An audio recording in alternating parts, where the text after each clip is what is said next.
Monsieur le Président, les rapports soumis au vote aujourd'hui mettent en exergue une grande partie des enjeux centraux des transports régionaux. Des investissements pour la réalisation du réseau express métropolitain Strasbourg, qui, comme leur nom l'indique, sont orientés massivement vers une métropole. La préparation d'ouverture à la concurrence de lignes ferroviaires transfrontalières franco-allemandes.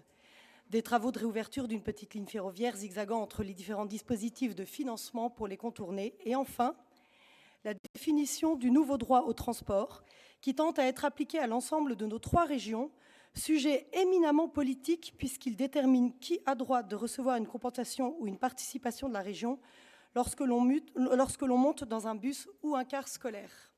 Sur ce dernier sujet, je tiens à attirer l'attention des journalistes ici présents. Écoutez bien, l'information est sensible puisqu'elle touche des centaines de milliers de parents qui ont pu croire que le transport de leurs enfants allait être gratuit dès la prochaine rentrée, mais ce n'est pas le cas.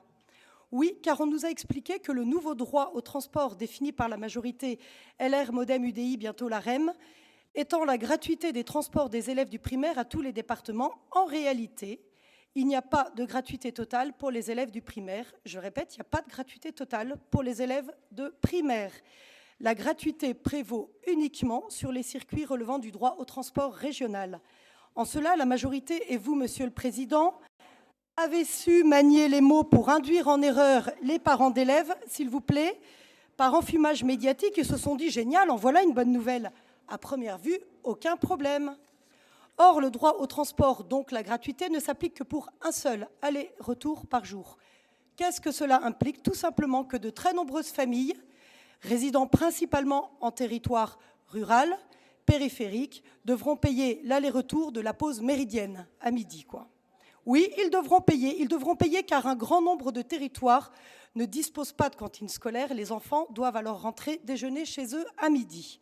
Vous répondrez avec un semblant d'habileté et une mauvaise foi certaine que les communes ou les intercommunalités pourront prendre en charge tout ou partie du coût du transport de midi. Mais vous ne pouvez pas en être certain, ça ne relève plus d'une décision du Conseil régional. Vous tenterez de vous dédouaner en déclarant que tout cela est clair, que vous l'avez précisé dans vos entretiens avec la presse, etc.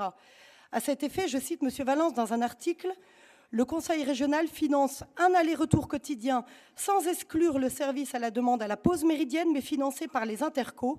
Cette phrase est faite pour ne pas être comprise d'un public non spécialiste. » Le titre de l'article en question annonce alors « Transport scolaire dans le Grand Est, gratuité dans le primaire ». Et voilà, le tour est joué, vous avez enfumé tout le monde, mais seulement pour un temps. Lorsque ceux que vous semblez oublier, ceux que vous paraissez assimiler à des citoyens de seconde zone découvriront la supercherie, lorsqu'une facture leur sera adressée à la rentrée prochaine, l'effet sera catastrophique pour vous. Vous passerez à leurs yeux pour ce que vous êtes quelquefois, des politicards déconnectés d'une partie du peuple, de la grande masse du peuple, les classes populaires.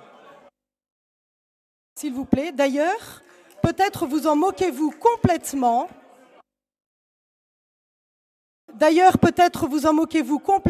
Partant du postulat vérifié que ces classes ne votent plus pour vous depuis bien longtemps. Mais ce ne sont plus seulement les classes populaires et moyennes basses qui vous rejettent, mais aussi votre socle électoral traditionnel. Pourquoi?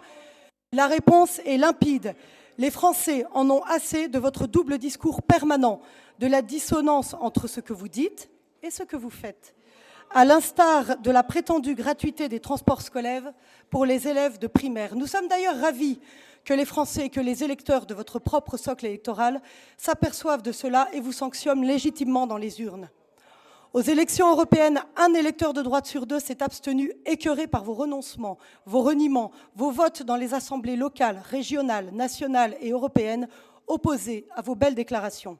Le lien est rompu entre les caciques de votre parti et la majorité de vos électeurs. Non, ils ne se sont pas abstenus parce qu'ils pensaient qu'il y avait un second tour, comme a osé le dire une élue bien placée dans cette assemblée.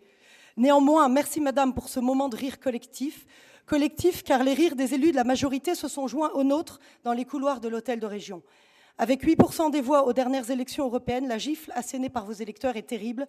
Que votre double discours cesse, la situation en sera clarifiée. Votre mouvement ne peut tenir unis les centristes macronistes et les nationaux authentiques. 2 pôles clairs sont désormais présents et ils vous absorbent.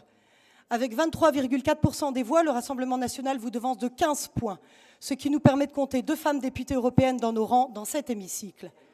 Nous sommes le premier parti de France et au rythme des transfuges, les Républicains vers la République en marche, vous ne serez bientôt plus dans le classement. Et là, la prétendue gratuité des transports scolaires des élèves du primaire y participe. La boucle est bouclée. Je vous remercie.